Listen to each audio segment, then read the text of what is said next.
Hello, ladies and gentlemen. This is Workana. I'm going to share my experience on how to build courses in OpenEDX Studio. Nowadays, many universities are in the process of building courses or digital content in OpenEDX Studio. So I'm going to share my experience on how to build courses in OpenEDX Studio in this video record. So let me start my presentation or my video record by sharing my slide. So the title of my video record is how to build courses in OpenEDX Studio. As I told you, my name is Orkan Shatum and I'm teaching at Ethiopia Civil Service University. So in this video record, I'm going to talk about, or if you watch this video record, you will learn the following learning outcomes. Create the basic course structure using sections, subsection, units, and components. In OpenEDX learning management systems, there are four structures. We call it section, subsection, unit. Section, subsection, and unit, three in number. And this component is additional resource that we use to build, content, digital content in this learning management system. So at the end of this video record, you will know or you get familiar with this concept. What's section, what's subsection, what's unit, and then what about components? There are some additional components that we commonly use when we build digital content. So I will talk about that things. Add videos, PDF, and other supplementary material in OpenEDX learning management systems. Most of the times we have different interactive tools, like sometimes we use videos, sometimes we use PDF and other supplementary material, right? Graphics, simulations, and all those things are very important, in order to enhance learning, experience of our students. So we need to know how to add them in our digital content, and so I'm going to talk about that thing in this video record. And at the end of this video record, you will build interactive elements, specifically discussions in OpenEDX learning management system. And the other learning outcome of this video record is design assessment, quiz, exam, and open response assessments in OpenEDX learning management system. Set the course schedule and details, establish a grading configuration for your courses, and identify other external tools in each platform. Of course, I'm going to have like three video records to explain like these things, how to build courses in OpenEDX learning management system. If I make it one video record, it's very long and it's a little bit boring for you to watch or to follow me. So I'm going to divide it into three. So you'll get three video records. In the first video record, I'm going to talk about section, subsection, unit, and the component, how we can use it and how we can rename it, and all those things that we are going to experience in OpenEDX learning management system. Then we will discuss about how we add videos, PDFs, and other supplementary material. And lastly, I will talk about build interactive elements, especially discussion in OpenEDX learning management. This is the first video record. So in first video record, I will cover these three things. In second video record, I'm going to explain how you add quizzes, exam, and open response assessment in OpenEDX learning management system, and also how you set course schedule and detail. That is very important. Course schedule and the details are very important, especially at like due date are there, at what times the course will start, and those things are there. So I'm going to talk about that things in second video record. And in third video record, I'm going to talk about establishing grading configuration for your course. That's also very essential things, especially how to set grading policy. That is very important concept that you need to know in OpenEDX learning management system. Grading policy is very important. You may have different graded and ungraded assignment. From those graded assignment, like you need to know the share or the portion of that specific assignment to the total grade of that courses. So that thing is very important. Grading policy is one of the tricky, one of the essential, and a very important concept that I get in how to build courses in OpenEDX learning management system, and I'm going to share that things with you. Now let's talk about digitally enabled courses. Basic things. For example, we have this thing in-person, digitally enabled, blended, fully online course. What does it mean when we say in-person? In-person is like face-to-face classes. It's the traditional classes where all learning and assessments activity happen in a physical classroom for a set of a number of hours each week, and also we call it face-to-face. In-person class, almost 99.9 of higher education institution in Ethiopia actually deliver education service through face-to-face classes. There is no university so far that deliver courses except Ethiopia Civil Service University. We have already built one course and delivered it in online format or modality. Therefore, we can consider that one as like 0.0 something percent. Except that, almost all so far, almost all university actually delivered, education through face-to-face class, in-person classes. So that we have teacher in the class, a student in the class, and then teaching and learning engagement happen in the class. No online so far. That is in person, digitally enabled. In this one, in-person hour remain as scheduled, but online resource and activity are provided to complement learning and information sharing. Sometimes we call it web enhanced. We have different institutions that have like some link places on their websites for professors to upload some learning material, digital content for the student, so that the student will get all those material on that website. For example, actually, I can give you one good example.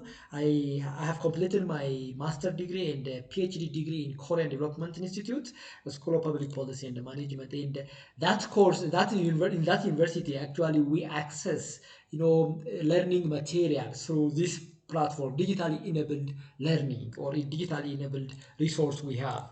Like for example, like Korean development in of public policy. Like for example, here is Korea School of Public Policy and Management. KDI represent for Korean Development Institute. Let me show you that things like digitally enabled means like face-to-face class is theirs, and actually instructor enter in the class and deliver a lecture in the class. But we have and on the website the digital content are there, and a student actually access that digital content through that website. So that's what we call it, web enhanced learning and teaching modality, or digitally enabled courses. So most of the course in the Korean Development Institute is actually web enhanced. For example, let's show you how we access the digital content at KDI School of Public Policy and Management. You click on one stop here. We need to click here one stop in order to access that digital content. Of course, we can click on e-education here. Also, we have a e-education. The easiest one is one stop. I like that approach. So like the connections is not as good as usual today. So here is, for example, there are some button around here. You see, for example, here is MIS, Management Information System. Here is the equation. I need to click because I want to get digital content, right, for my courses. So I need to click on e-educations. Of course, I need to log in through my ID and password. That is the university ID and the password. So we need to pass through these things. As you see here, this is where can I show to. So this is my name, and then like for example here, I want to show you these things, right? All the resource, all like the course that I have taken in my PhD classes, I have the digital content for that courses, and I can get that things on these places. So this is web enhanced learning and teaching modality. I can get the resources, that learning resources from these places. So what I do is that click on the course, regular courses, and I need to specify in which years that I took that courses. So it is in 20, let's say in 2017, in 2017, let's say in 2017, you see aid and development, econometrics, mathematical economics, and these are my professors. Yu Jong Ils, Kim Tae-jong, Lee Kin Woo, and now let's econometrics, for example. You see like classroom announcement is here, class question and answer button is here. If you click on this, there are some question and answer buttons, information, so that you can read some question and the answer for that. Here is this one is a syllabus, like Kim Tae-jong econometrics classes, for example, third week, for example. These are the content that we have seen in the third week. You see Woodridge PPT chapter 11, Woodridge PPT chapter 12, and the material. If I want to download it, even I can download it at this time. For example, in week 8, The content of week 8 is here. Of course, in week 8, what about week 10? The content for week 9 is here. There are some details, some practice questions, and I think it has 12 weeks. Yeah, so research presentations. So you can get, this is one of a good example for digitally enabled courses, because the content of, we have face-to-face classes, but we access the course materials through web, uh, you know uh, enhanced places. So in these places, on this web page, of course, this is a KDI schools, EKDI schools, so that we can access the digital content for all courses. The syllabus is here, even we have a textbook for that, and this is a good example for digitally enabled courses. And the other one is blended courses. I think you know what blended course is. Some of the in-person or the classroom or seat hours are replaced with online activities. In some context, in some class, for example, if one course has, let's say, 6 chapter, out of that 6 chapter, you can make 2 of them in the online platforms, and then you are going to deliver that 2 chapter online, and the other 4 chapter in face-to-face classes. That is digitally enabled. No, that is blended courses.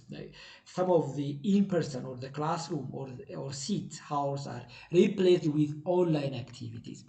This is one example. Sometimes, of course, for one chapter, for example, you can have some sections in online platforms, and then you can give or you can deliver that specific subtopics in online modality, and then the others in the same chapter. Maybe, for example, in Ethiopian, like in one of our course, Advanced Research Meter 2, we have the theoretical part in chapter 1, and then at the end of chapter 1 we have also a practical part. Therefore, in the theoretical part we make it like in online platform, we deliver it in the online modality. But for the practical sections that we need to see our student in the computer lab, and then they need to come in the computer lab, so it's going to be like a face-to-face session. So that is also a blended format, right? So sometimes we call it hybrid, sometimes we call it flipped. Anyhow, it is like some portion of the course content actually delivered in the online modality, and the other is in face-to-face modality. That's what we call it, blended. The other one is fully online. In this context, all the course content actually delivered in fully online modalities, and that's also we call it like example for masterclass training. That is like almost all university instructors are going, like 35,000 university instructors are going to take a master class, foundation for excellence in teaching online, right? So that's actually that training, that short-term professional development training designed in this modality, in fully online modality, and therefore all the course content or the training content designed in the online platform, and then the instructor or the trainee are going to access that material through online modality. Therefore there's no face-to-face classes. Sometimes we have these things, asynchronous and synchronous uh, learning modality. When we say asynchronous,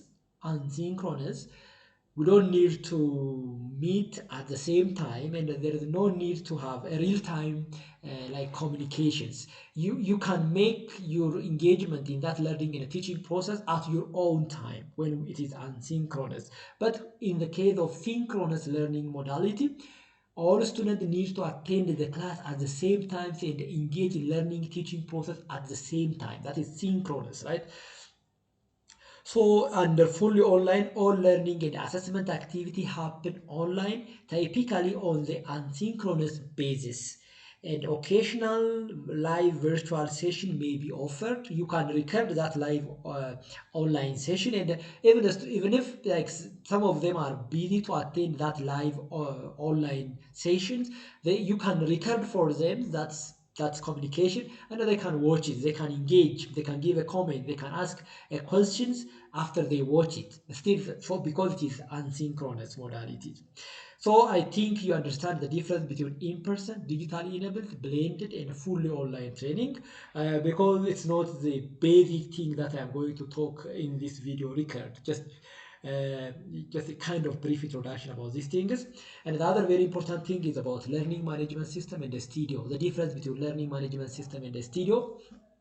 When we say learning management system, It is a software for delivering and tracking and managing educational resources. It is a platforms. It is a software that we use for what purpose? For delivering a course, for tracking a course, as well as for managing educational courses.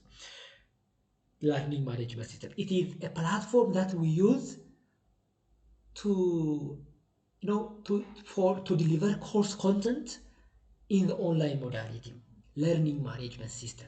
It is a software or it is a platform that we use to deliver, course content in the online modality. It is a platform where the student actually interact or engage with the course materials. Now it is about student, like it is a platform, it is a software that student actually interact with learning resources, learning activities, learning exercise. It is a core component of OpenEDX for learner engagement. It is one of the tools that we use on OpenEDX to enhance for learner engagement. Of course, actually learner, in this case a student, engage in that learning and the teaching platforms on what? On learning management system. That is a platform where the student engage. It's a kind of classroom. You can call it in classroom, for example, learning, or you can call it a blackboard. We can call it, you can relate it like that, blackboard, whiteboard, or classroom, a combination of these things. In the classroom, for example, the student sits there is the chairs, and then it is a little bit comfortable for them to write, to take a notice, and then there's a blackboard over there, they can read from there, or there is a what we call it the projectors, and then they can read from there. A kind of projector. LMS is a kind of projectors. Like not exactly that like that, but it is a kind of projectors where the student interacts, make communication, make engagement with the learning resources, learning management system. That is for the student side. It facilitates access to the content, access to the discussion, and access to the assessments. Learning management system facilitates access to the content of the course. The student actually access the content of the course through whom? Through learning management system. The student participated, engage in learning and the teaching process and the debates and make some kind of discussions on where? On learning management system. It is also students actually meet or engage or do their assignments on learning management system. Therefore, learning management system is a place where the students interact with the course content and make discussions with their friends, create an online community, and also submit assignment. It is that places, learning management system. Studio is the opposite. The studio is the place where instructor, teacher build the course. You see, the studio is the place where the instructor author the course, write the course, build the course, design and develop the courses. He can set assignment in the studio version. He can upload assignment, learning material, videos and those things on studio, not in learning management system. Learning management system is a kind of blackboard, is a kind of whiteboard, a kind of projector, a kind of classroom, a combination of these things where the student get an opportunity to interact with learning resources. So Studio is a content authoring tool within OpenEDX. Inside OpenEDX, it is a place where the author write, build, design, and develop course content. That is Studio. Enable educators, that is the teacher, to create and design online courses. Studio enable teacher to what? To create and to design and to build online courses. Studio, like for example, I am in a studio, some, the news readers, like they say like this, right? Journalists. I'm in the studio. They are a place where they build a news, right? Photographers, like say, I'm in the studios. So studio is a place where you create, where you design, where you develop something, right? It is a kind of laboratory and things like that.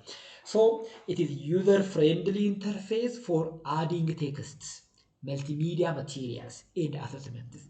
It is adding. It's not about engaging in text content of that course, multimedia content of that course. It's not the place where the student learn about that thing. It is the place where you add those things. You add those things first, and then you make accessible for your student, and then your student access it. Where they access it? In learning management, they access it. You see the difference? Yeah. So this is learning management system in the studio. This one is learning management, a little bit confusing now, but when we start in it, it will be very simple. You see here, this is learning management system, and is a kind of, it is not editable, you see, for students. If you also view your course content in LMS, you can't edit it. You can only see it, you can only read it, you can only access it, the engagement, those materials, those learning activities, but you can't edit it. You can't do something like that. You can only access it. You can read it if it is an assignment kind of things. You can read, and there is a place where you can submit it, and where you can write the answer. Then you can do that type of thing. But you can't develop assessment. You can't develop assignment. You can't like upload assignment like that in LMS. But in a studio version, you can do everything. Studio is a place where you can write, you can delete, you can upload, you can download. Of course, download is here. You can download on in learning management system, but you can upload in Studio's version. So this is the picture form of LMS in the Studio screenshot for LMS. Now, the first task when you start designing and develop online course content, the first task is you need to plan in advance. Planning, whatever you do, you need to plan for that. Whether you build a house, whether you have some kind of examination after some year, you have to plan for that, isn't it? Planning is always first. So when we design a courses, we need to use the approach what we call it backward design. I think you are familiar with what backward design is at these stages.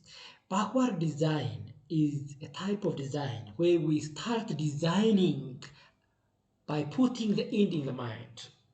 What is the end in our course context? End is our objective, our learning goal. Our objective is our end goal. Then we need to first identify our learning goals. Our end goal is our learning objective, our learning outcome. Then we need to put that thing in mind.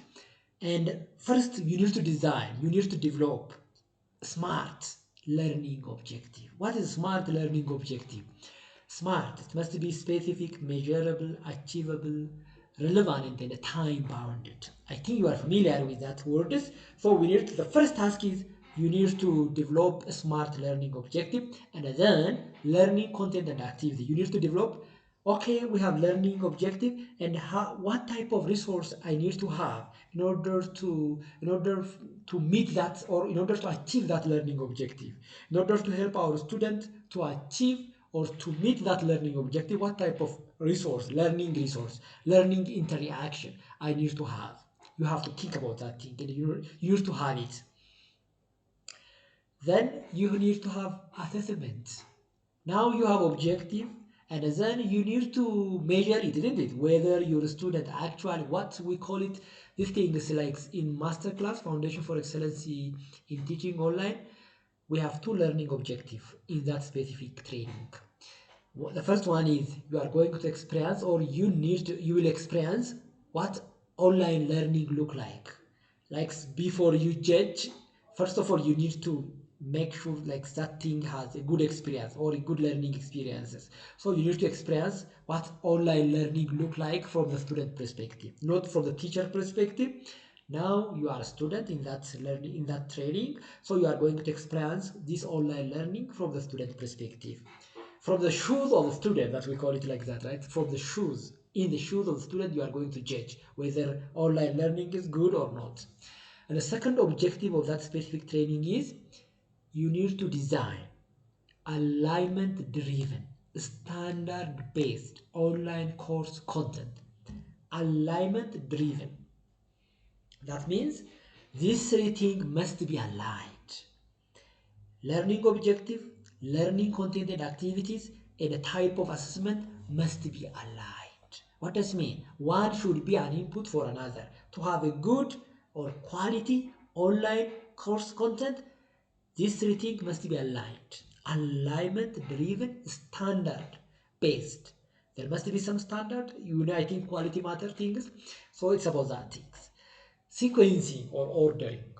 This is the best, is very important steps in designing courses in OpenEDX learning management system. Sequencing or ordering is very important. Like for example, you have very big concept, and so you need to make it small, and you need to discuss concept by concept so that a student can easily understand it. Sequencing or ordering is about chunking information into a manageable piece and then help learner receive input and practice in a way that build learning in step-by-step manners. That is sequencing. So that you need to build a sequences, order, like topic, subtopic, and then like some content. You need to discuss your subtopic in detail. That is what we call it unit. So you need to build a course outline, and use a course outline to create a clear naming structure, then transfer it to OpenEDX. Sequencing is very important, and we'll discuss that thing. That's how we, the course, how we sequence, our course content in order to build it in OpenEDX learning management system. So course outline is very important. You need to build your course outline, and you need to discuss, each concept like in detail after you make it. Like you don't need to have very big concept, and you don't need to put it as it is. Rather, you need to break it into piece, into small, into manageable pieces, and then the student can easily understand it. That is very, very important when we think about designing course in OpenEDX learning management system. Course outline is so very important. So here, course studio outline. Of course, this OpenEDX has three sections or three structures, and we call it section, subsection, and unit. Here is section, here is subsection, here is unit. You see, when you click add new unit, you will get a new unit. When you click add new section, subsection, you get a new subsection. And I will see that thing is in practice. Anyhow, Studio version of OpenEDX has three level of course structuring. You see, when we build courses in OpenEDX, or when we plan to build courses in OpenEDX, we need to consider these things. Studio has three sections or three structures. We call it section, subsection, and a unit. So that you need to design your course content in that format, in that modality. What is a section? Part of your course content. What specific subtopic categorized under subsection of that specific course content, and what is the detail, like the detailed discussion part, or the page, like a paragraph that discuss about the topic that we are talking about. So that's what we call it unit. Unit means commonly when we say unit is a kind of chapter, right? Sometimes chapter is a unit 1, unit 2, unit 3, chapter 1, chapter 2, chapter 3. In OpenEDX learning management context, unit is the smallest portion of your course content that explains that specific subtopic in detail, in the form of paragraph, in the form of page, detailed discussion, right? So that is unit. So that one is the smallest portion or part of your course content. Now let's start building a course in OpenEDX learning management system. In this video record, I'm going to make everything as practical as possible. Not talk a lot. It's about demonstrating it in OpenEDX learning management system directly. So first, make sure you have the correct website. Remember, you will not build in OpenEDX platform directly. You build the course in the Studio version. We know that things, right? The difference between LMS and the Studio. The Studio is the place where you can build a course, where you can write a course, where you can delete a course content, where you can do whatever you want as a teacher. So to get there, click on the instructor tab on the eShip portal, and then click on go to studio next to your course title, and it looks like this. Now let's show you in practice. So the first task is you need to access your university microlink. This is Ethiopia Civil Service University microlink. If it is like, for example, Gondar University, you need to make it University of Gondar, UOG. Arba University, AMU. You need to have your own university microlink, right? And then now, for example, I want, like, the first task, the other very important thing that you need to remember is that you need to get a course share. How you get a course share? You get a course share, of course, from your system administrator. If you are an instructor only and you don't have a privilege to create a course share, then you need to contact your e-learning coordinator as well as system administrator in your university to get a course share to build your courses. So getting a course share is the first task. Now, of course, I have a system administrator privilege as well so that I can create a course share for me. For that matter, I have already here for practice purpose, practice OpenEDX 2, so that I think I don't need to explain how to create a course share because the system administrator know that things. And the only thing you need to do is you need to contact them and you need to get one course share for your course. So here is practice OpenEDX, then go to the studio. You see, now it's not, if you click this one, you go to the LMS version. If you click on go to the studio, you go to a studio version of OpenEDX Learning Management System. Now we want to go to the studio page, right? So click on go to the studio. Just click on go to the studio. Now let's see what the studio look like. So this is the studio. You see, this is the studio, and we have these things in the studio version. Let me I will tell you what delete and how you delete and these things. There are some pre-created content. Let's make it like 0 or empty so that I will show you how to do everything in practice. So this is, for example, you see, no section, no subsection. I'm going to create everything here. So this is the studio version of OpenEDX, or studio page of OpenEDX. And you see here on the top, there is content, there is setting, we have a setting, we have also tools. And if you click on the content, you see some other like option. We have outline, we have update, we have page and resource, and we have also a file. Under setting as well, we have schedule and detail, we have grading policy, we have course tip, we have group configuration, and we have a certificate. Under tools as well, we have import, export courses, and checklists. We will discuss about each of these options in detail in this video record, in those 3 video records. Now, you need to know that we have this button around here, and the other one is like we have 3 things, right? Section, subsection, and units. I will discuss. I will come back to these places. Let's use this PowerPoint as a guiding. I will not not to repeat. Like it's better to use this PowerPoint. So now, so we access. First of all, the other very important thing that I want to remind you is that here, let me log in again in my dashboard. So this is Ethiopia Civil Service University microlink. Make sure that you are accessing your university microlink. Okay, Ethiopia Civil Service University microlink. Here, this one is Ethiopia Civil Service University microlink, and you need to write, for example, if you want to access Addis Ababa University microlink, you need to write AAU and things like that. So I think you know that thing at this point. I hope you are familiar with that. I believe. And now, for example, click on this. Oh, yeah. Yeah, I want to show you those 2 buttons, students button and instructor button. It's very important. When you want to access a studio version of OpenEDX Learning Management System, make sure that the instructor button is active. Ethiopia Civil Service University.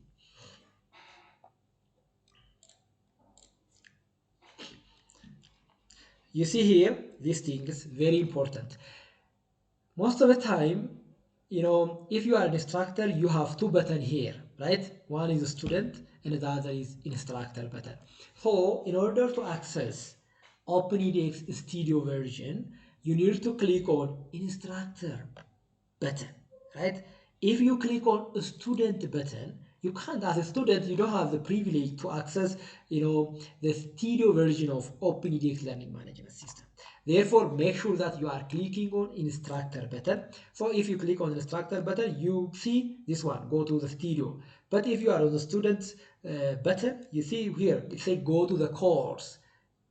That means go to learning management system. You can access the course content through what? Through learning management system. You can access a platform where you can build a course on the studio version. Therefore, if you want to access the studio version of OpenEDX Learning Management System, click here and then go to the studio. If not go to the course, rather it is go to the studio. So if you click on go to the studio, this is the studio version of OpenEDX Learning Management System. So you need to know these things. Now go to the course. Here, building your course outline. The first step to build your course on OpenEDX Learning Management System is setting up your course outline. That is the first step. If you missed this activity, you can't build a course in OpenEDX Learning Management. The first task you need to do is that you need to build that structure. OpenEDX has three structures in nature. So it has section, subsection, and a unit. So that you need to structure your course content with that modality, with that format. Section, subsection, and a unit. What is section? What is subsection? What is unit? Let me discuss. Section. Topmost category of your course, which represent the major topic in your course outline. Sections represent the major topic in your course outline. The major topic. What about subsection? The second category of your course is used to break down the major topic from the course section into a smaller subtopic. It is subsection is a kind of subtopic. We have topic, the major topic. Under that major topic, there are another topics, right? And that we call it subsection or subtopic. Subsection or subtopic. And then we have a unit. The final level, which is what the learner view as a single page. This one is a unit. It is the final level, which is what the student, the learner view as a single page. That is a lot of paragraph that explain about those subtopic, right? A paragraph, it's a kind of pages, a kind of, it's not only the text aspect of that explanation. Of course, we can explain some subtopic in different ways. We can use graph, we can use videos, we can use some kind of PDF file, we can use some multimedia materials, simulations, what text as well, to explain that specific subtopic. And all that things actually available on the unit version of OpenEDX Learning Management System, or unit sections of this OpenEDX Learning Management System. I hope you understand it. Now, how to add section and subsections. In order to add section and subsection, and then how we can label it. We'll discuss about these things in practice. Now, this is the first page. Of course, when you get when you get your own course share, you can also you may get some section and a subsection and a unit as a kind of a sample section, subsection, and a unit in your course shares. When you request directly, there are section and subsections and a unit, some sample section, subsection, and a unit for the specific course. I think the name of that course is kind of biology courses. So that is not kind of these things, but you can delete it. I will show you how you can delete section and subsection or the unit that you get when you request and the course shelf to build the courses in OpenEDX Learning Management System. So now let me show you how to add section, then subsection, and then unit. And not only adding section, subsection, and a unit, how to label it, how to name it is also very important. Of course, we have two options to add section in our course, in these platforms. The one is you can click this one, new section, add new section, or you can click this one, add new section. And then in both ways, you can get a new section. Let me do here, add a new section. I click on that, new section is coming. You see here, a new section. It is the major topic. So that you, like for example, chapter 2, like about something, the name of the chapter, it is the major topic in that course content. So section. Now you need to rename it, right, by your own course content. For example, I want to build a course named as, let's say, with example, right, how to build chapter 2, chapter 2, let's say chapter 2, it is how to build course, how to build a course in OpenEDX Studio. You see, now, the major topic is how to build a course in OpenEDX Studio. So when you click outside of this box, then it will be saved. You see, it is saving here. It's saved now. Now I have a section. That is major topic. The next task is the next subtopic. To do that, you need to click what? Subsection. Add subsection. Previously, we don't have this one. Once we add a section, then this button automatically comes. And I can click on that new subsection. You see? Now, it is a new subsection. I need to rename it according to my own course content. In order to rename it, you need to click on this pencil icon. You look here, you see here, pencil icon, click on that and write the name of that subtopic. This is the major topic, then the next subtopic. Let me see how to add discussion. How to add discussion. You see, now it's the next subtopic in my course in chapter 2 is how to add discussions. You see, discussion. Now, once I add a subsection, I can add unit. Unit is, it's a page level. It is the final level that learner actually interact with that course content. It is the detailed explanation of what? Subtopic.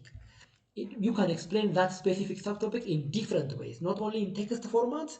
Text format is a common one, but you can use graph, you can use videos, you can use even learning assessment. You can use assessment, like different assessment ways or tools or interactive tools, so that learner can actually learn by practicing, by exercising, by reading different material. So that if you click on that subsection, you get an add a new unit. Plus means add a new unit. Click on that, add a new unit. You see? Now, actually, you see, when we add a new unit, it's like OpenEDX actually take us the place where we are going to. We don't have, this is not a course outline page, is it? It's not we are not on the course outline page. This is a page, or it is a place where we can actually add like that final content of our courses, right? So that it like you can, like, for example, you can rename that unit here just by clicking this pencil. Now we can rename that specific unit. Let me do that thing. Just click on that thing, you see, click on the pencil. Now what specific things I'm going to talk, what is the unit. I can give even a topic for the thing that I'm going to discuss. Of course, this is the main topic, then this is the next subtopic, and this is the last one. So that I can give it a name, or I should give it, of course, a name for that specific thing that I'm going to explain.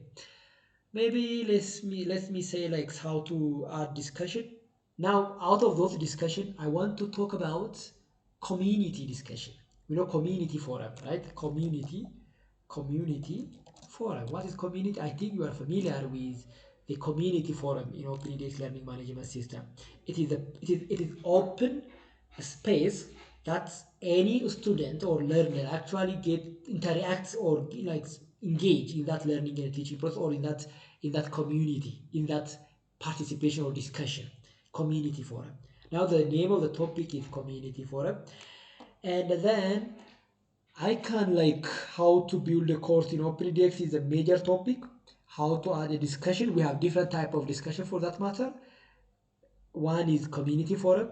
The other is like I'm just relating it with masterclass like Foundation for Excellency in Teaching Online Trainings. We have a discussion. We have 4 type of discussion, right? Let me see that type of discussion. Here is one of the course shell that I have delivered. So I can click here.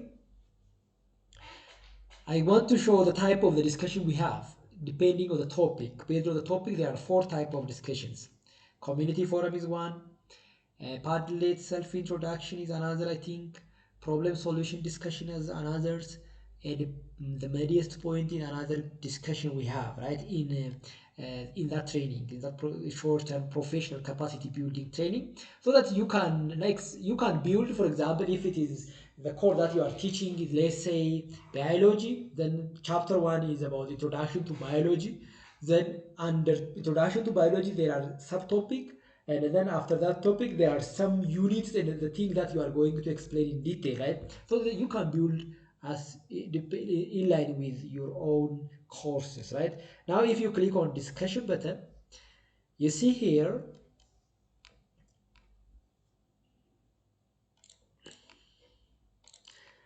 connection is not good today.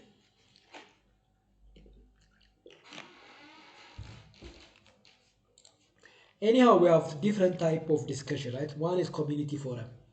Now still I have like the major topic, the next major subtopic, and the community forum. It is the final portion of my course content that I'm going to explain in detail for my student.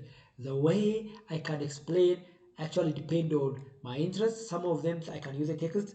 In some contexts I can use some drag and drop approach. In some cases I can use a videos to explain it. Here is some of the components that I can use in order to explain the unit I put here.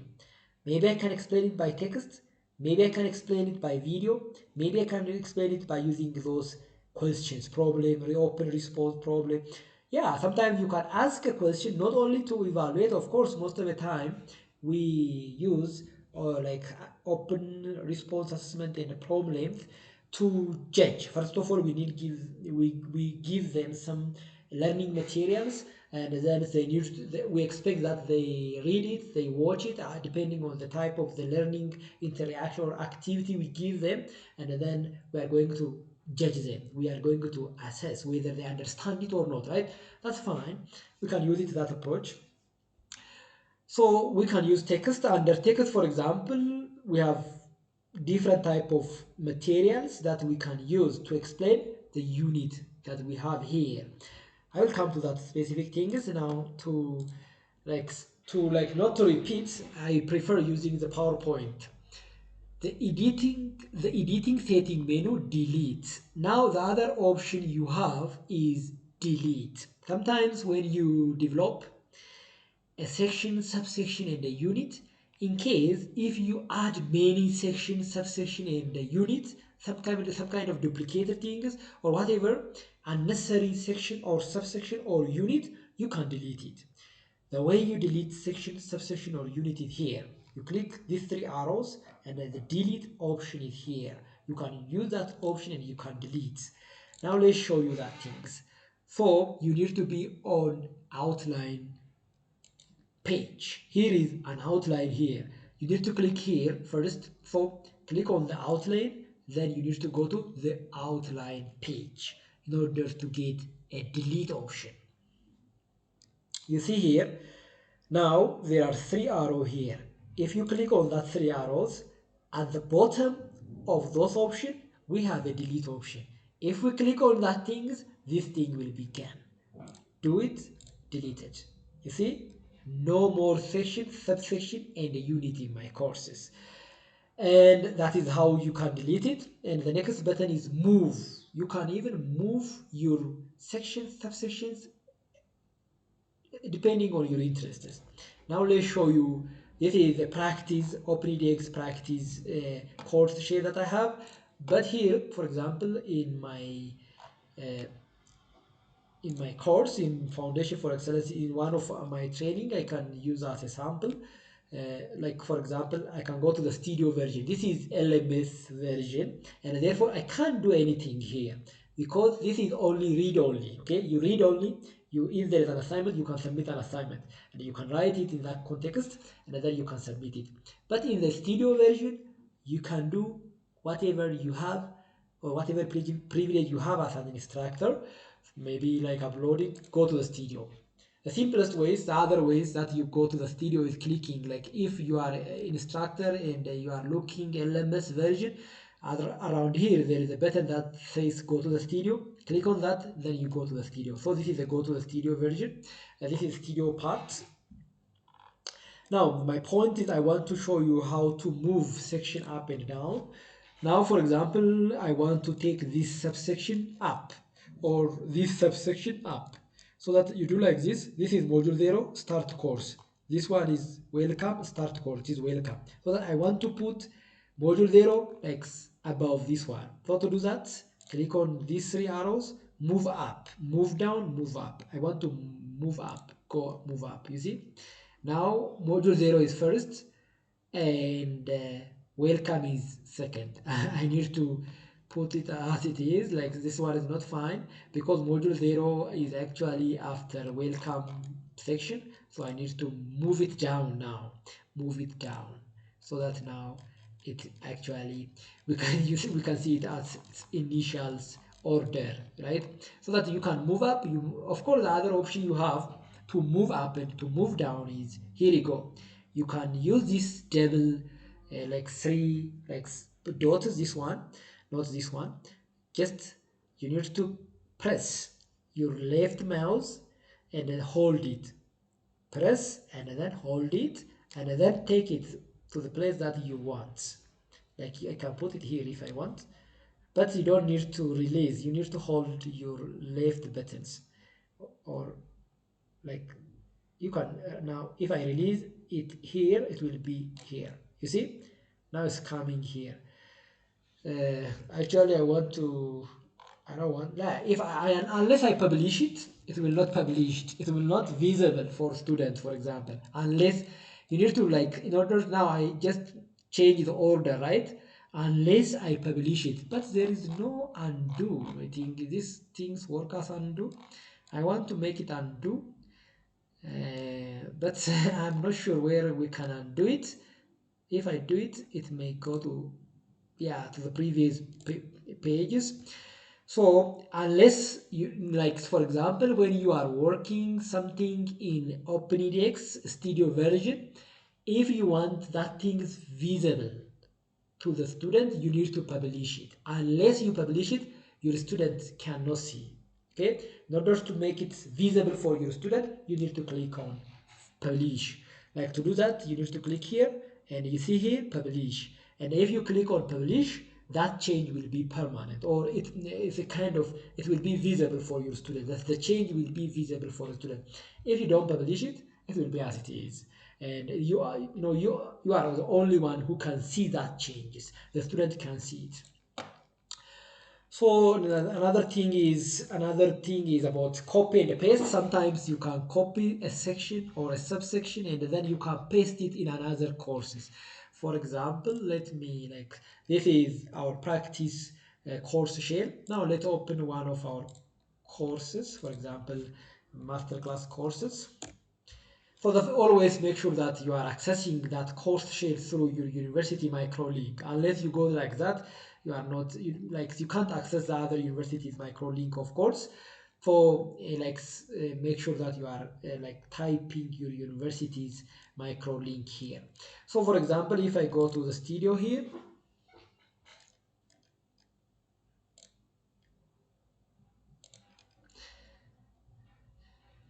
so I want to show you how to copy a section or subsections. You go here, right? Say copy, like I want to copy a section like this. Yeah, I can see copy option here. What's wrong? I need to see a copy here. Okay, okay, let me see.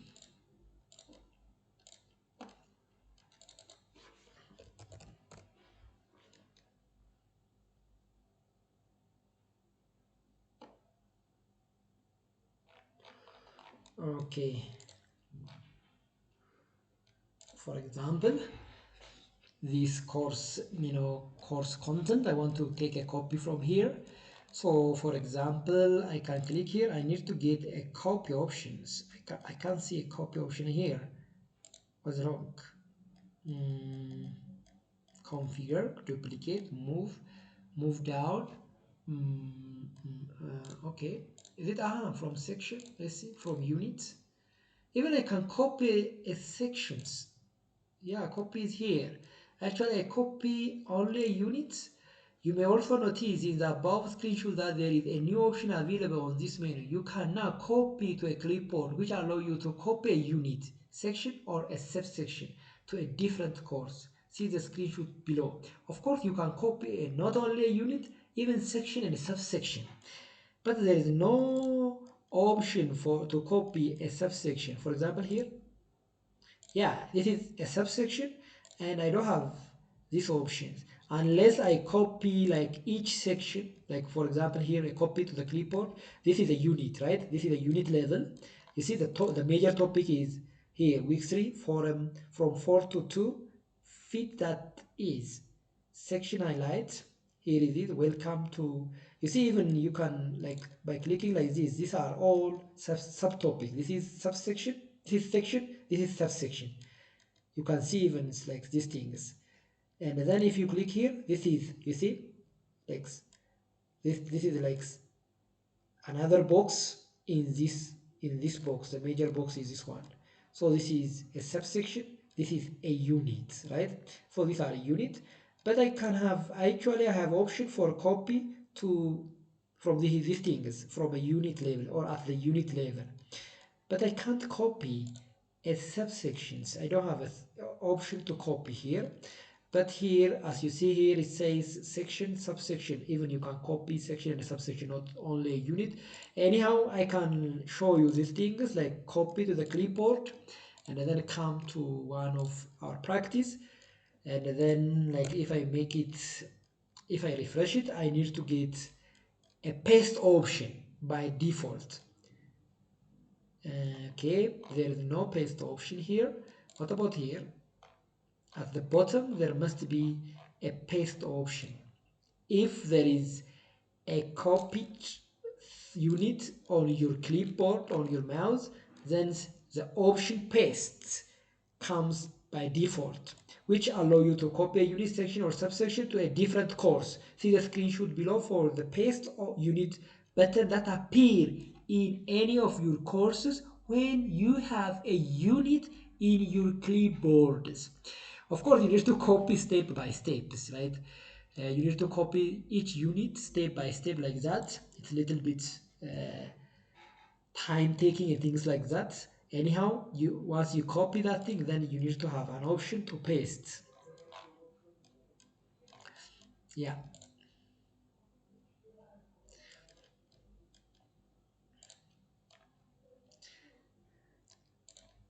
you see here, a paste option is here. So you need to have a section, subsection first, and then you need to bring a unit and then paste it here. You see? Now, a primate origins, part 1. I copy that part and bring it here. You see, you don't need to, now you can get the content of that specific unit. Let's see the content, part 1 here. You see the content is coming.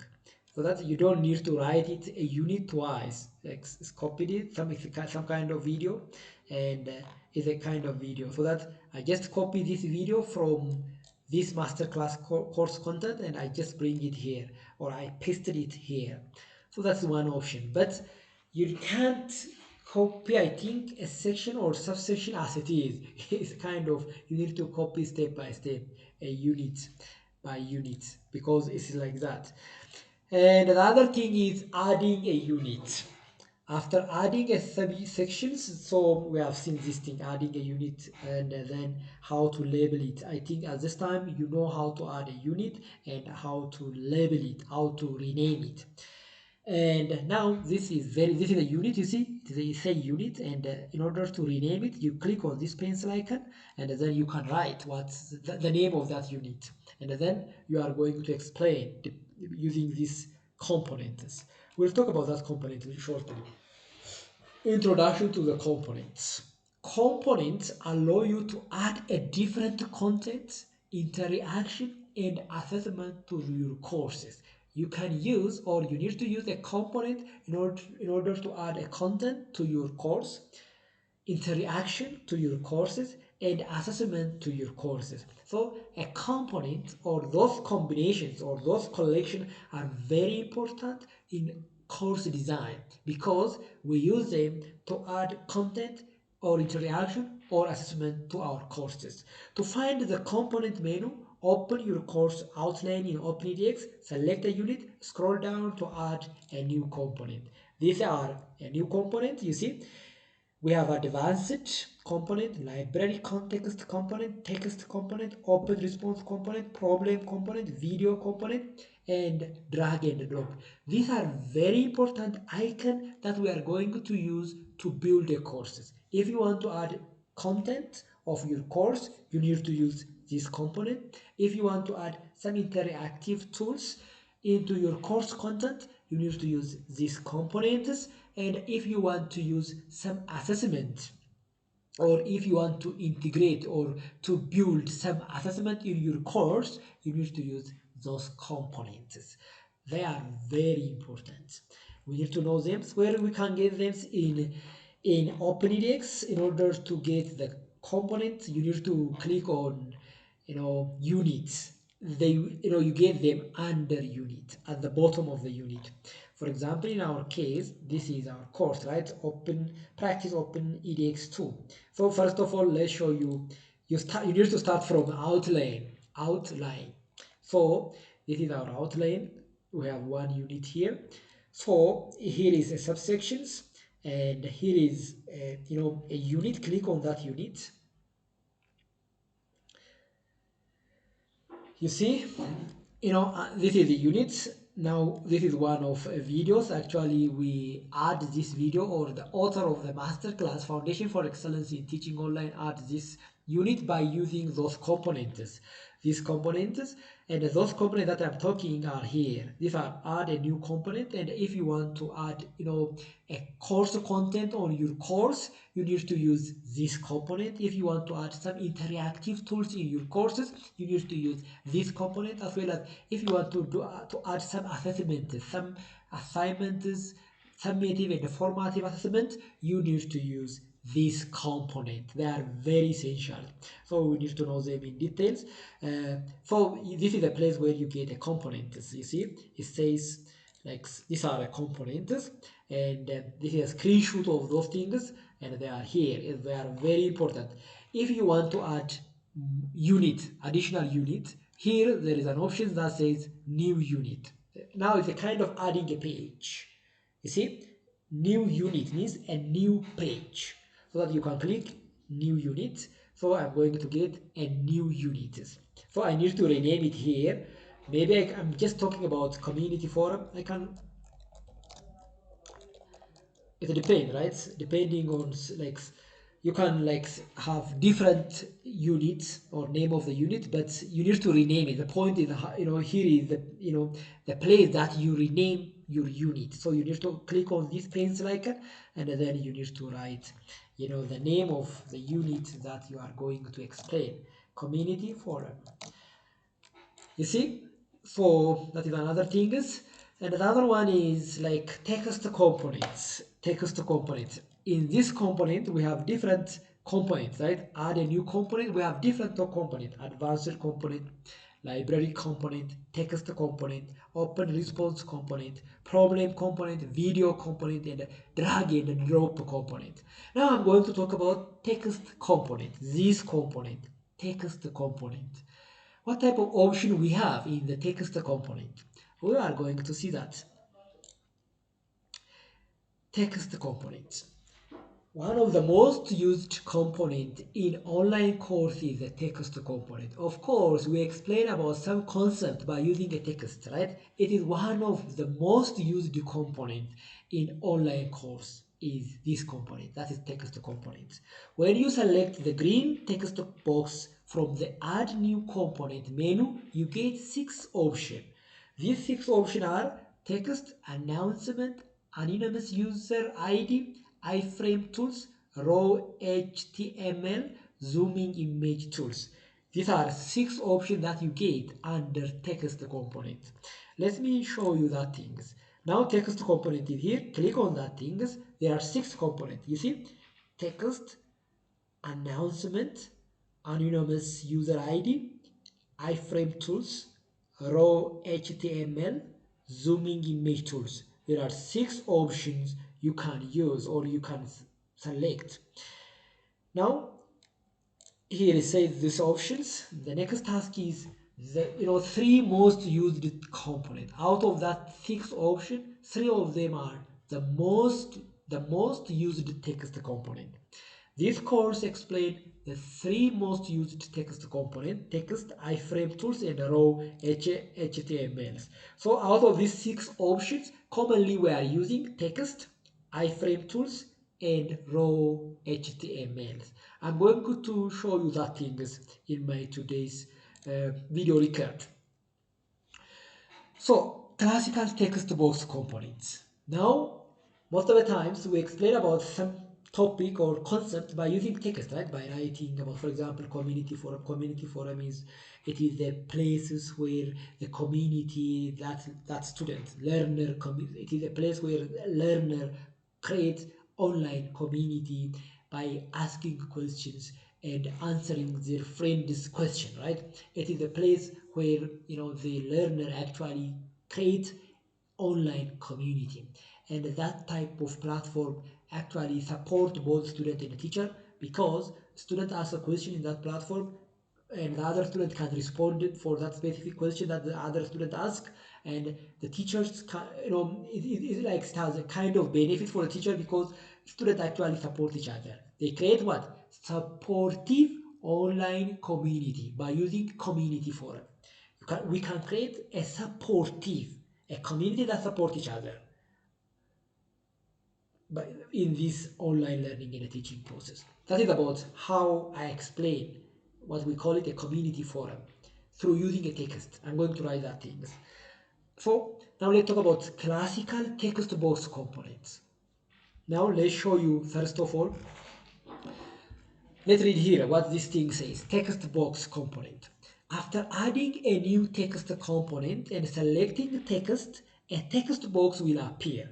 Then click Edit in the upper right corner to modify it.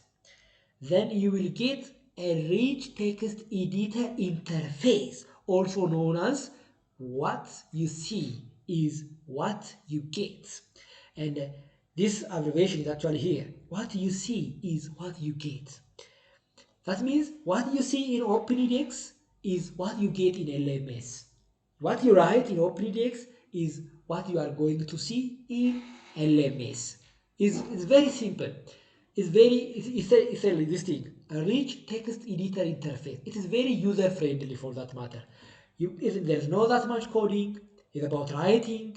For example, if I'm talking about community forum, it's about writing the community forum, like as we do in MS Word, in Microsoft Word. Just you text, enter.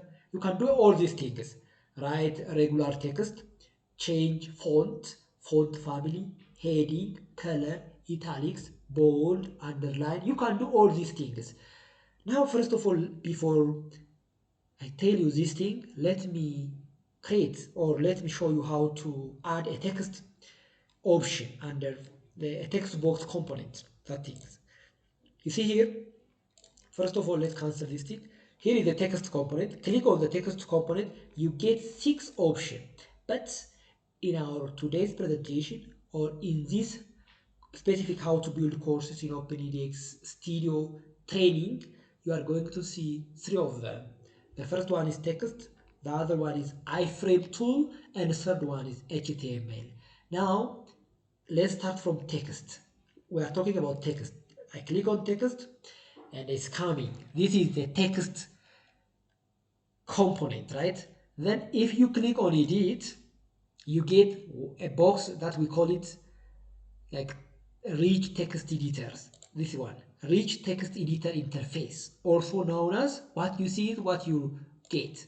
This one is what you see is it is a rich text editors. You see what you write here, the students are going to see it, so that they will see it as you write. If you make it bold, they will see it bold in the bold fonts. If you write it in red color, they are going to see it in the red color. That's what we call it. What you see is what you get. What you see here is what you are going to get it in LMS, or what your students are going to get it. Now you can even give a topic. You can click on this pencil for this specific pages like community forum. community forum, like this. You can edit it. This is a topic for these things. Then detail discussion, detail for the community forum. So you have to give a detailed discussion for the community forum. So you need to develop some reading material about that things. You do everything. You can enter whatever, you can make it bold, you can select like that, bold it, underline if you want.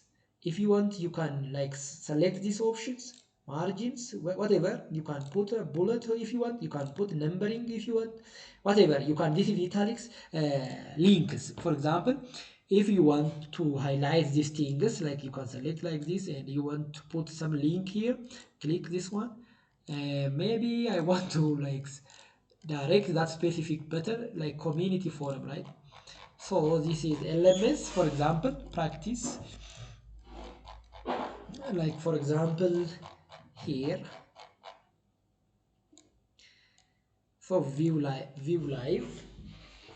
When you click view live, then you are going to see that course content in LMS versions. So the discussion button is here, so that you can get a discussions, detail about discussions, or the type of the discussion we have in this training from here by topic. For example, ongoing community forum, the mediest point, student to student interaction, problem solution. We have these things, right? So maybe like for example here, from the course, there is a discussion button here, I think, right? From here, I think, where is that? Community forum. Maybe I want to get some texts that talk about community forum. So I want to copy these things.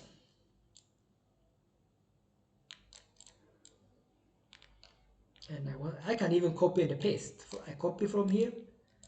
Then in my course, I'm building it here. You can paste it here. Paste. Control plus V. You can't use a right click. If you click on right click, I think you see some type of things you get. Like, yeah, the way you can paste something that you copy from somewhere in this, what you see, or uh, this window, this box is of course Control plus V, like this, Control plus V option, not a right click option. It's a kind of these things. So you can paste it. This is what the community forum. Before we dive into the workshop content, take a moment to familiarize yourself with the community forum below. So that I'm talking about what the community forum is and things like that. I go from there. Then once you add these things, this is a text format, then click save. And if you want to add some options or additional resources in the form of link, you can say for further information, please please click this link, click this link. You see, then I'm going to highlight these links. Now let's say I want to get some PDF file. I want to direct my student to this specific page, for example, let me say. Then I can copy this link so that I can even highlight. You see, click this link. So click this one, this icon. I then paste the link that I have copied from there, and then save it. Now this thing, save it. Now click, lastly you need to click on save. Then the content is here, and once they read these things, and if they want to understand more, they can click this one, and then it will be here. They actually, that specific link directs them to these places. A community forum is an online space where people can gather, discuss topics of interest, share knowledge, and engage in peer-to-peer support, often centered around specific brands, products, or hobbies. And they can click on this and they can get the detail from here. And you can do like that, and your student can dig more, can read more, and things like that. So you can do all these things under classic text box component, and we call it rich text editor interface, also known as what you see is what your students are going to get. Now for example, if you want to see that thing live, for example, This is the code that we build, right? No, it's here. I think. Yeah, yeah. Let's see.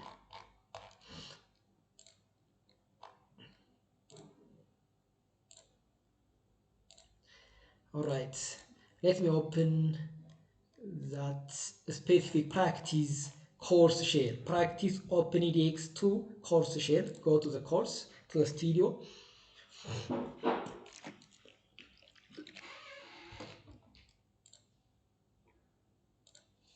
So here is, the course units, I think, community forum. I want to get that course content. So here you go. Then if I want to see, I want to preview. Unless I click on publish, it will not be visible for my student. So that in order to make it visible for your student, you need to click on publish from here if you want, or even you can click on publish, or you can publish it from the course outline page. There are two places where you can click on publish, or where you can publish your course content. One is from the unit page. Here is a publish button. If you click on this thing, if this icon is active, then you can, if you click on that, and then you can publish it. The other option you have is you can go to the course outline page, and then there is an option that says publish, and then you can publish your course content section or subsection or unit from there. We will discuss about that things in the coming slide. Now, I want to preview it. Like sometimes you build your course content, then you want to preview. That means you want to see that course content from the student aspect, so that you can click on preview. So you are going to see that course content from the LMS versions. So let me see from the LMS aspect.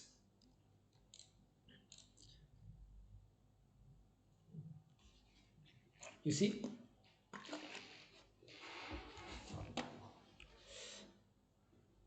Today the network is not as good as usual. So you see here, this is the course content. That's talk about community forum.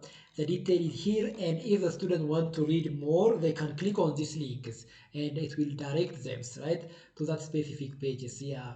And the other very interesting thing I want to share you here is that, like for example, you need to like now I click on the links, and then the link opened on the same page. I want to open the link in another pages, right? So that your initial page will be as it is, then the link is going to be opened in another window. So to do that, you click on these things, right? You click on these things, and from here you click here. It says open a link in another window, in new window. That option is better than click opening the that link in the same window. If you open actually that link in the same window, then you are going to be confused like that. So that it's better if the link opened in another new window, so that your initial window will be as it is. You see?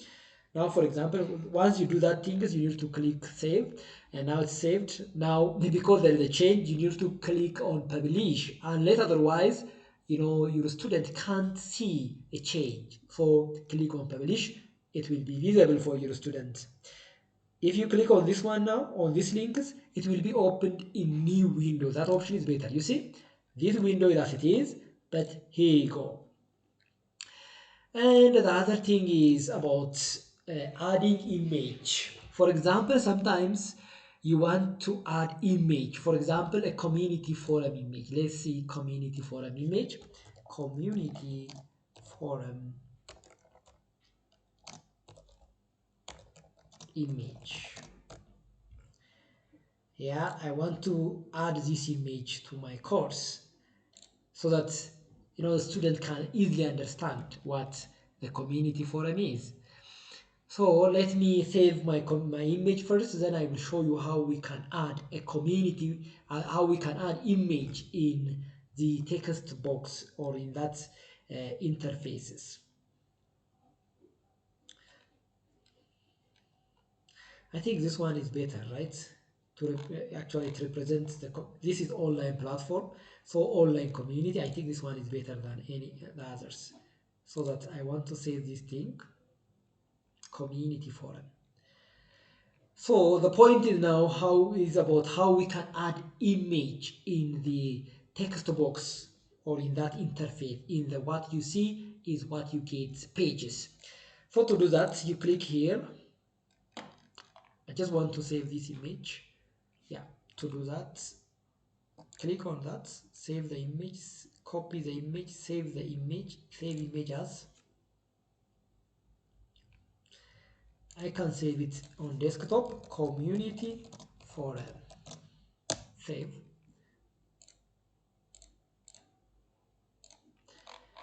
So you need like you need to make sure that you are on the studio. This is the kind of, I think it is LMS, you see. So in order to add image, you need to be on a studio version of OpenEDX, not on LMS version. So go to the studio, view in the studio. So you need to click on these things, and then you need to click on edit because I want to add image, right? So you need to click on edit. Then you see here this icon, it says insert edit image. So that click on that. You need to browse from your computer your image, browse from your computer, click on browse your image. And from my computer, the image is the name of the file name for my image is community forum. Here you go, community forum. And it's coming. You see here, image preview, community forum. In order to insert image, you need to give a description for that image description. You need to give a name, kind of that thing. It's community forum. Then insert image. Now the image is inserted. Then save. You see, you have image for that. Here is community forum. Of course, if you put the button, the cursor around here, and the image will be inserted around here. Initially, when I insert the image, the button is on the first page or the first line, so that the image is inserted first. So this is the community forum. Student can easily understand what the community forum from the online learning and teaching perspective. And unless you click on publish, your student cannot see your image. So click on publish, or your student can see the change. Now, if you share this course with your student, or if you register your student in this course, then your student can see all these things, all these changes. So that is how to add image. And the other thing is adding an iframe tools. That is also very important. The iframe tools allow you to impede content from other websites, such as interactive exercise graphics and a video into the body of your courses. If you want to impede some website from another website into your course content, then you can use iframe. For example, in Google Form, commonly what we do, even in Padlet self-introductions, we build some self-introductions questions in Padlet's website, not in OpenEDX website. We build in Padlet website, or even we build some question in Google Form, that is Google Form, and then we bring that website as it is in OpenEDX Learning Management System. That's what we call it iframe. You see, you can bring that thing as it is, right? An iframe keep the content from another website in place, save and make it easier to view in a courses. That is what we call it, an iframe. The step is here. Select the text component. From the text component menu, select iframe tools. The iframe toolbox will appear on the screen. Click on edit button, read the instruction, click HTML on the toolbar, and copy the HTML iframe code from the website or activity or video or graphic you want in your course, and then replace the existing HTML with a new impede code. You see, you need to copy these things. Copy what? Copy the HTML iframe code from the website. For example, let's do that thing in practice. For example, you see I have some Google Forms here. For example, I want to copy the embed code.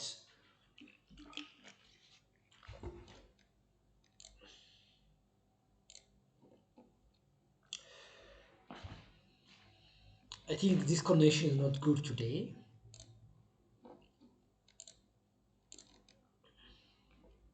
Commonly we know in the Google form, like for example, like pre-content reflection, pre-course reflection, like for example, one of the question in Foundation for Excellence in that training is like, if you add more digital content for your course, what type of challenge you expect? Kind of brainstorming questions, right? We build that things in Google Forms, and then we put it in OpenEDX, right? That's what we call it, impeding, right? We put that website as it is, and then we put it in our course content. That is what we call it,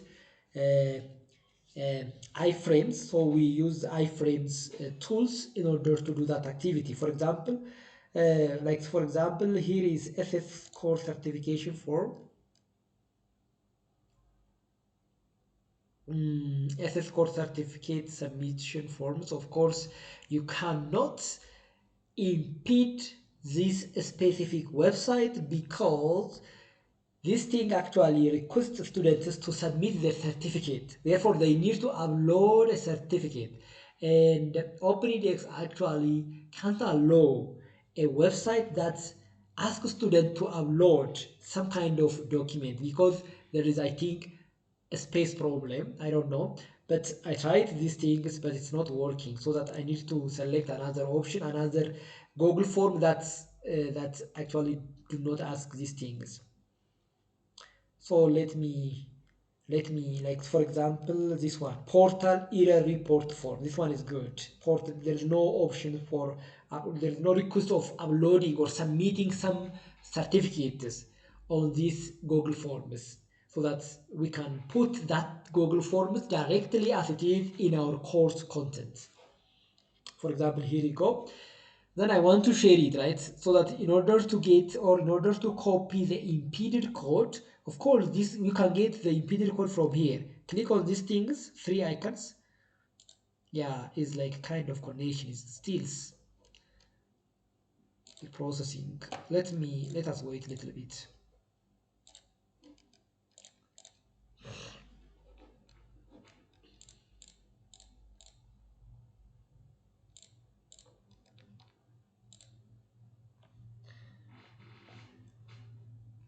Yeah, connection today, I think, I don't know what's wrong.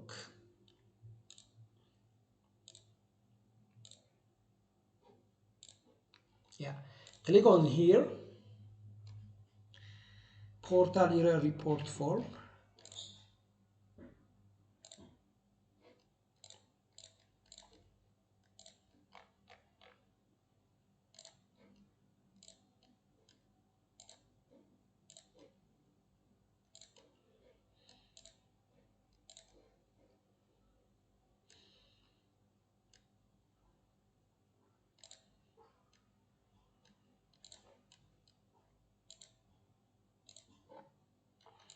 It's amazing, amazing connection.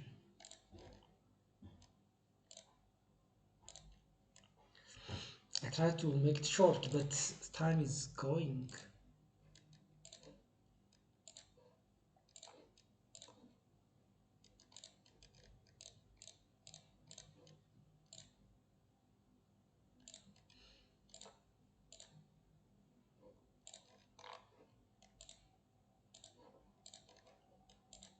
I just want to copy the impeded code, but the connection is not good today. Yeah, you see here, impede HTML. You copy these things, then copy this thing. Of course, you can set this width and height if you want, depending on your interest. Sometimes you need to adjust the height and the weight, otherwise it cannot fit to your course content. It depends. Now I copy it, copy. Then you need to go to your course uh, to your these pages text, right? I want to add this iframe, right? Iframe tools, click on that, and then it's here. You need to click, the step is already here, the step are already here. Select text component. From the text component menu, select iframe tools. The iframe toolbox will appear on the screens. Click edit button, read the instruction, click HTML on the toolbar, copy the HTML iframe code from the website, activity or video or graphics you want in your code, and replace the existing HTML with a new embed code. Click OK to exit the HTML editor and return to the text-based interface.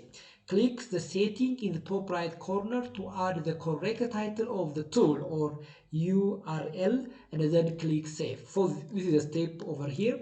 So maybe you can use to refer when you need it. So click on edit. So this is iframe, right? You need to click HTML here, right? The code is already here for this specific content. I want to replace this thing as it is. Copy all these things, delete them, and Control plus V, paste that things. Then click OK. That page is coming here. Yeah, click OK, save. I need to see the change. Yeah, sometimes you need to adjust the width and the height. I think that is the reason. Yeah, it's coming, of course, it's coming. So fine, we don't need to adjust the width and the height. It's the connection things that like not like that much strong today, the connections. For now, you see that website, actually I put it here as it is, right? So that my student can experience it. This is a training for trainers. Google form, they can read it and they can give a response for that specific question. If we have some kind of games that help your student to understand the content, you can take that game page as it is on your course content in this way by using iframe tools. That's also another option we have. And another one is raw HTMLs. That's also the same thing as raw HTML. Alright, now let's see how to add a raw HTML in our course content. That's also another tool that we can use to add some websites in our course content. For example, if you are using an application or website that provide an embed code for you, then you can copy the code from the application, then click edit on the raw HTML component, delete the content that is auto-loaded, and paste the embed code you just copied. When you are done, hit the save. These are the steps that we need to follow in order to add a raw HTML in our course content. Let us do it together here on our practice course shells. So the first task you need to do is you need to click on text component, and we have the third option that we are commonly using, raw HTML. Click on that, and now raw HTML box is coming, and then you need to click on edit. Here is already like there are some code over here, so I need to delete that code. So I have deleted it. Now I need to get a raw HTML code. Here you go, HTML, embedded HTML. The code is, of course, more or less the same as iframe code. Then copy that things, and I need to go to my course content, specifically to that specific places, and then I need to paste it here directly and click save. The raw HTML is now, you know, pasted and it's visible. You see here, training for trainer TOT. The page, of course, actually the website page is as it is, and the student can experience that learning content as if they are on that website. Even if they are in the course content on OpenEDX, they are experiencing it as if they are over there in Google Forms, and the content is here, they can answer it, and even they can submit it here on the Google Forms, but they are doing it on the or just in OpenEDX, not on the Google form. They don't need to go to that Google Forms. So that is the beauty of using OpenEDX, or one of the beauty of using OpenEDX. You can impede a raw HTML in your course content. These are very simple one. You can use a kind of game, for example, from there are some websites that actually play a game, right? Maybe that game, if it's related to your course content, for example, you can impede that game into your course content, and your student will experience it. And another very important and the common one is adding videos. Of course, each has two video components standard, video and now a video iframe. Commonly, of course, we can add, like for example, a video on each like files. For example, here, if like for example, if you click on the content, you can see here file, and then you can upload a file even on this learning management system, but there is an issue of space, and you can't upload this like 10 or 20 minute video record because of the page like space limit. And that option is like, if you upload a link, then you can click over here and you can get the copy studio URL, and then you can paste it over there, but that option is not good because there is an space issues. The best option to add a video in your course content is, first you need to upload that video on YouTube, and then you can copy the link and paste it in your learning, like in your course content, and then it will be visible for your student. That we are going to see that option, like uploading your course, your video record in OpenEDX learning management system through this space is not like good one, because you may end up with space issues, because like it will not take that much big or large video records in OpenEDX. So the best option is you better upload it on video on YouTube and copy the link and take that links in your course content. Now I will show you that options. So here we go. First, let us see the step from here. How to add YouTube videos. First, select a video from the Add New Component area. So you need to select videos. Find and click Edit buttons, right? The second step, and paste YouTube video links. So that is it. Now let's show you that thing in practice. So the first task is you need to go to your unit. For example, on community forum here, right?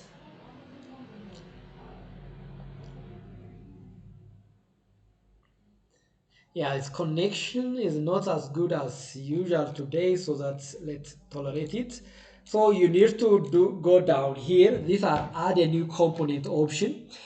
Usually you need to start from here. If you want to add some course content or interactive or assessments, you need to select one of these options, and then you need to use that, you need to pass through that procedure. For example, now I want to add video interactive or video content for my courses. So I need to click on video here, right? If you want to add a video to your course, then you need to click on video. Click on videos, and then it is here.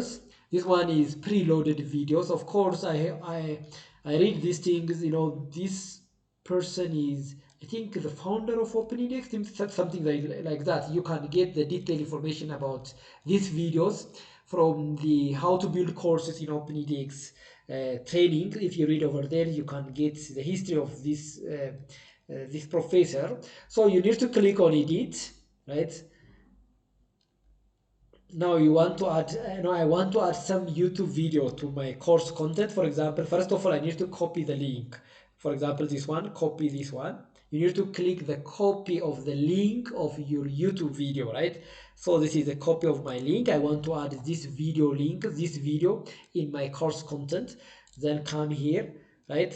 What you do, first of all, let's delete this one. Let me repeat the steps in order to make it very clear.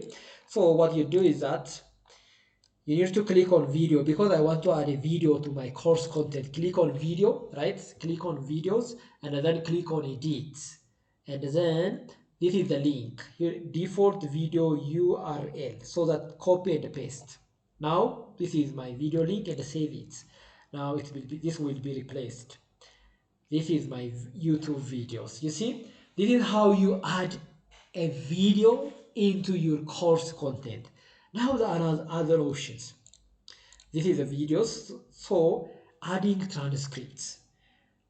Like for example, in order to enhance accessibility of your course, you need to add transcript as well.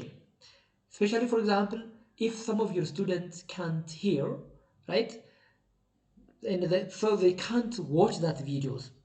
If you put a transcript for them, even if they can't hear, they can read so that they can understand.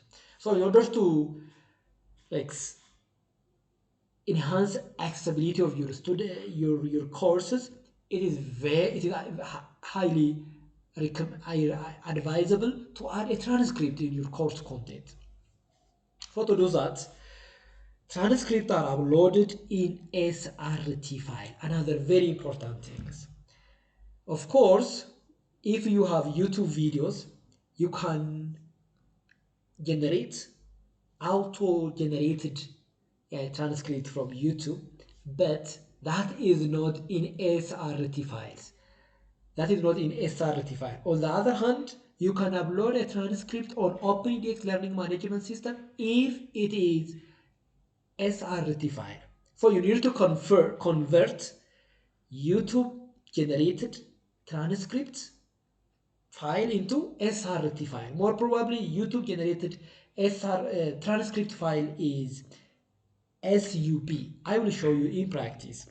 This is my YouTube, right? Here is my YouTube, and in order to generate like transcript, YouTube generated or auto generated transcript from YouTube, click on subtitle here. This is the transcript. Say hello, ladies and gentlemen. This is work. And in this video record, of course, you need to read and you need to say this is work, so that it is auto-generated. I said this is work. Therefore, I need to add like this work. In this video record, I'm going to talk about the type of data, mainly data. It says the type of data. Mainly, we have three type of datas. We have three type of data that we are going to discuss in these courses. One is time series data, the other one is cross-sectional data, and the third one is panel data. So that you need to read before you download, of course, that is a good thing. Then to download a transcript, you click over here, download subtitles. You see, download subtitle, but this subtitle is not in SRT, rather it is .sbv, and we can't upload SBV files into OpenEDX Learning Management System.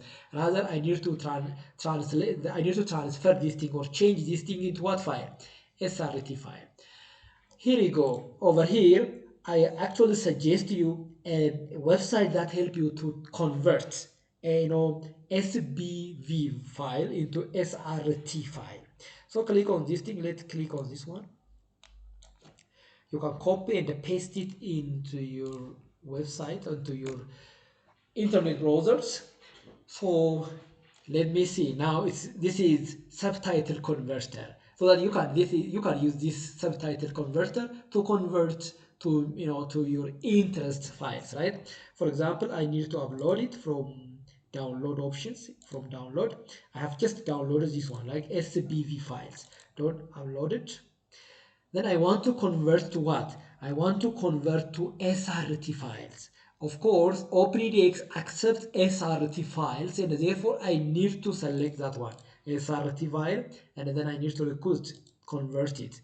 So it's to convert, but you need to select. Sometimes they want to make sure that you are human, so you can do that thing is convert. It is converted already. It is converted to SRT file now. What is the next question?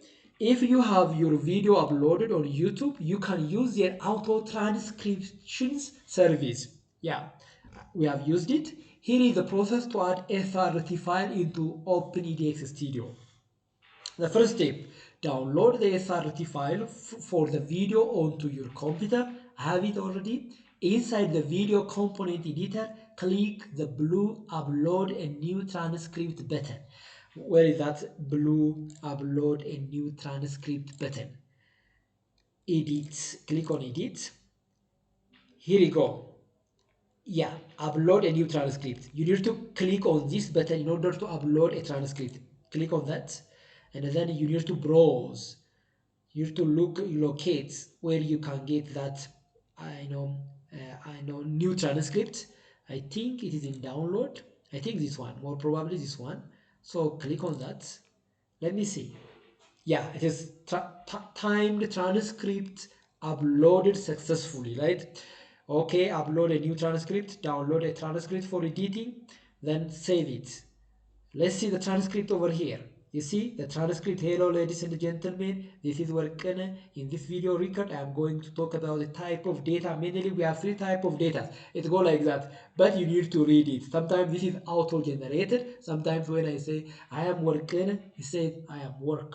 So that this is my pronunciation matter in order for the YouTube to generate good transcript. Therefore you need to look at it first before you do publishing here. Of course, by the way, building a course on OpenEDX take time, because that type of things really need time. It's time consuming, and therefore in order to build one courses in OpenEDX learning management system, the minimum time that you need to assign is at least like 6 months or like that. That is very important. Now let's go. So we have uploaded a transcript. Then next, advanced video editor. There is another option that say advanced video editor. This allows you to do more with a video, such as add a downloadable transcript or add SRT file in different language. Sometimes you can add a transcript not in English language. We are talking in English language, but you can add Amharic transcript for that. You are talking in English, but the transcript is in Amharic. You can do like that if you want. Adding a downloadable transcript. First of all, even you can give an option for the student to download the transcript. These are enabled in the advanced setting of the video component, selecting true as a value for download transcript and load. So this is my language, my video. So click edit, and then you see advanced is here. Click advanced. You see here download transcript and load. If you say true, that means your student can download that transcript. Save it. Now your student has an option to download the transcript here, so that even if they don't have time to watch all these videos and they can read the transcript at their own time. Therefore you can give an option for them to download. So download subrip.srt file or download text. This one I think better, so that you can do like this. Let me see. It is downloaded. Is here you go. You see.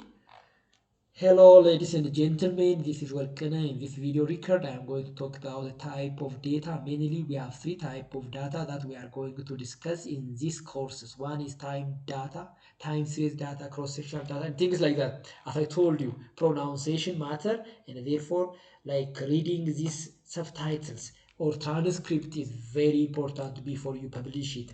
That's why I say take times. And what's the next? Next is adding transcript language. Sometimes you can even add like another language. Like you are talking in English, but the transcript can be in Amharic. You can do like that. So advanced menu also permit you to upload a transcript in alternative language. Find transcript language, click on the plus sign, and a new blank box with a drop down arrow will appear. Click on drop down arrow, then select language. Next, click on upload box and upload a translations box will appear. In this box, click choose file to browse your computer and find the translate.srt file. After selecting the chosen file, click upload and wait for the message in the box saying it's successfully saved. Finally, click on save. Let me show you these things. Always make sure that you are clicking on edit. you need to click on advanced. I want to add a transcript in another language. Imagine, or assume that you have a transcript in another language. For example, you are talking in English, but you have transcript in another language. So to do that, or to add that, you see here, add. This is add, transcript language is English, but I can add language for that. Then choose from here type of language that you prefer. For example, if I want to do that in Amharic, I think Amharic is around, yes, here you go. Then I need to upload a file, choose a file, you need to locate in your computer. I imagine or assume that this thing is in Amharic, upload it, is uploaded, upload is done, right? Is already here. You can download it if you want from here, then click save. Now I have a transcript in another language. The system assumes that I have a transcript even in another language. That is it. That is how you can add another language transcripts for your videos. Now let's talk about interactive and assessments. Of course, assessment measure whether or not your learner have correctly absorbed that information via formative and summative assessment. We have two types of assessment, formative assessment and summative assessment. The purpose that we use assessment is to check whether our student actually meet the initial objective or the target that we set. Summative assessment is typically a form the majority of the students' final grade in a course. Summative assessment is a kind of summarization. It's a kind of final exam so that you can check the overall understanding of your student on that specific courses, whether your student actually understand or gets your learning objective or not. And the other one is formative assessment. This one is low stake item that typically count for either none or very little of the total grade. This is a type of assessment that you give for your student even after you give a lecture. Then you can check whether your student actually understand your today's lesson or not. That is a kind of summative assessment. It may be graded or it may not be graded. So it depends on your interests. One of that assessment is discussion. Discussion is a kind of formative assessment, not summative, and more probably it is non-graded, not graded discussion. Discussion forum allow you to mimic in-class conversations or debate and allow students to ask questions, respond to the idea presented in the course, and interact with their fellow online learner. Yeah, of course we know the principle or the theory that we call it social constructivism, right? According to that theory, learning theories, actually students learn from their interaction, from their experience, from their communication. And one of the tools that we use in order to practice this social constructivism theory in online modality is through discussion, and it's very important, and it helps for the students to engage themselves in learning and the teaching process, to share experience from each other. And as a teacher, we need to be very careful of this thing, or we need to encourage our students to engage themselves in discussions. So go to the course outline, click on three dot icon for this unit and select configure.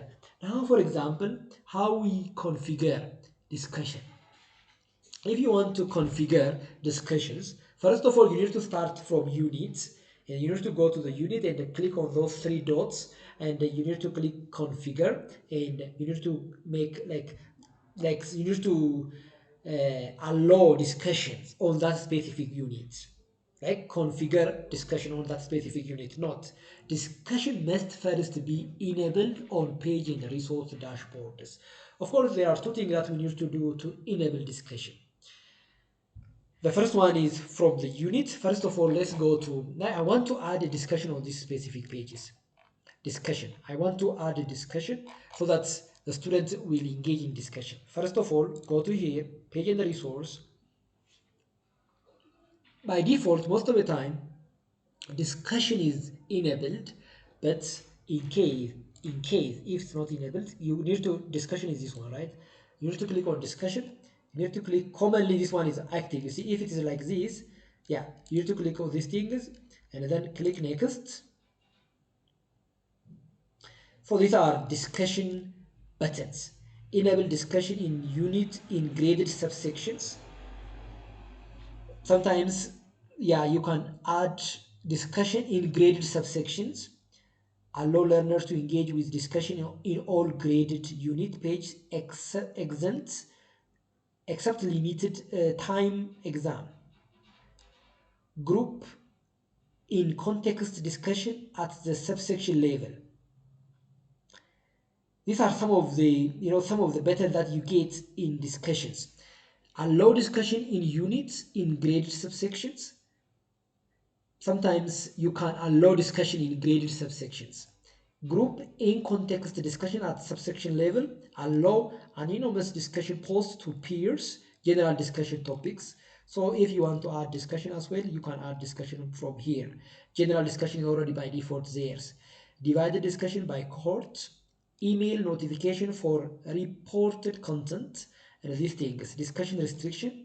Sometimes during some time period, if you want to limit the discussion, for example during exam time period, so that you don't want to allow for students to discuss on that platforms, you can make it off here. You can make it on, then you are going to set time where discussion is automatically disabled.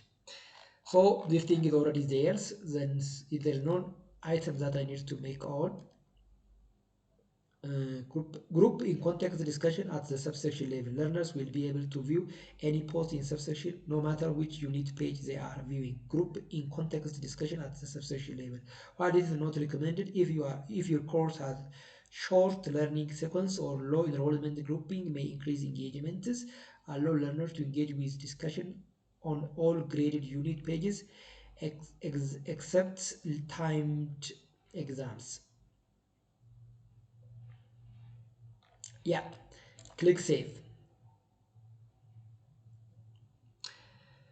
And then the next task is now I just make here it says, like for example from here, note discussion must first be enabled on page in the resource dashboard. By default, most of the time discussion is already active or enabled. Now I need to go to the unit page and I need to configure discussion in order to start the discussion. So in my specific example here, I want to add discussion over here. So I need to go to course outline first. I need to go to course outline here. Yeah. Not at subsection level, but at the unit level. At here, on this specific page, I want to add discussion. Therefore, configure here. Click on these three dots, then click on configure. And then enable this one, enable discussion, and save it. You need to see around here, discussion is enabled. You see, discussion is enabled. Now, our student can engage in discussion over there. Let me see that things. In order to see whether discussion is enabled or not, you need to go to the LMS versions. For that now I need to go to the LMS. So I want to start the discussion over here. So I need to refresh it. You will see kind of icon that help you to engage in discussion over here, around here. So far it's not there. I need to make it like refresh it. I need to get it. I need to refresh it until I get it. Yeah, it's already here. Now, if I click on this icon, I can start a discussion. I can post something and I can start a discussion. Of course, I need to write like instruction on how to student discuss on what specific topic student discuss over here. But I like this is just a kind of what training for trainers. Like yeah, I may ask, are you interested? Is it good to engage in theories? Like I can ask some kind of prompt over here, like in the studio version, so that I need to put discussion points. Of course, the student can't discuss randomly, right? I need to put a discussion point around here, and then I make a discussions enabled over here so that they can engage in that discussion. There must be a direction on discussion. That's also one thing. But in order to enable discussion, you need to pass through this process. Then click on these things. Now let's see topic, subtopic. Now it's still connection things that is coming, you see. All posts sorted by recent, yeah, let's wait a little bit. Still is not active. Go. Let's Yeah, it's coming. I think add a post. Yeah, add a post. You see here, you need to write a subtitle here. Maybe TOT, TOT training, and then the topic. You can write something over here about TOT training, certified TOT training for masterclass, and then after you do that thing, you can submit. Just click on submit. Yeah, I need to write something. Post content cannot be in PT. TOT something. This is training. Ari Ari State University. I like it too much. Too much. Yeah. Submit it. Now I'm posting a discussion. You see, this is a training at Arizona State University. I like it too much. So this is the discussions. Yeah, maybe as I told you, you need to put a discussion point. First of all, instruction for the students to discuss. Maybe you can ask them their review on this training about TOT training, whatever topic it is. So you can make discussion in these ways. You can enable discussion in these ways. So this is all about the first video record on how to build courses in OpenEDX Learning Management System, or in how to build courses in OpenEDX Studio.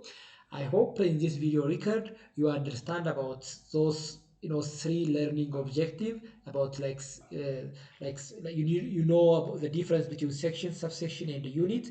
You know how to add PDF videos and those interactive tools in OpenEDX Learning Management System, or Studio site or Studio version, and also you know how to enable discussion. And there even I hope you know the reason that we use a discussion. Why we need to make we need to enable discussion. Discussion is one of a tool that we use in order to like implement, or in order to practice the social constructivism theory. That theory emphasize that the student actually learn from their experience, from their interaction, from their communication. In the online platform, one of the tools that we can use, of course there are many tools, one of the tools that we can use to practice this idea or this ideology is through using discussion. I hope you understand about those things in this video record. In the coming video record, I'm going to talk about open response, how we configure open response assessment. Then I will also talk about like kind of introduction to common problem type, how if you want to add cues, or like multiple type of question, true false type of question, drop and down type of question, fill in the blank type of question, how you can do it in OpenEDX Learning Management System. And then we'll discuss about that things in detail, common problem type and those things. So I hope I will see you in the next video record. I believe also this video record is helpful for you to start building digitally enabled courses for your specific course, or in for your specific university. Thank you very much. If you have any problems, you can contact me on my phone anytime. You can also like write me or text me in my WhatsApp, wherever. So thank you very much. See you in the next video record.